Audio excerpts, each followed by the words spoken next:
From a Christian perspective, the world of creation can be seen as a sacred trust from God to man.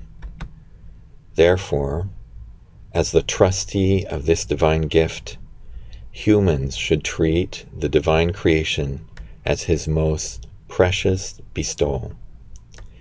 The Old Testament sees man as God's representative on earth, responsible for filling it with human beings and taking care of the other living creatures.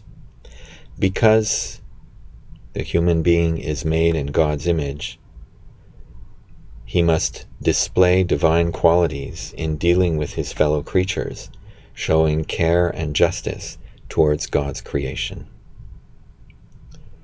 As is said in the Bible, "But ask the animals, and they will teach you, or the birds of the air, and they will teach you, or speak to the earth, and it will teach you, or let the fish of the sea inform you. Which of these does not know that the hand of the Lord has done this? In his hand is the life of every creature and the breath of all mankind."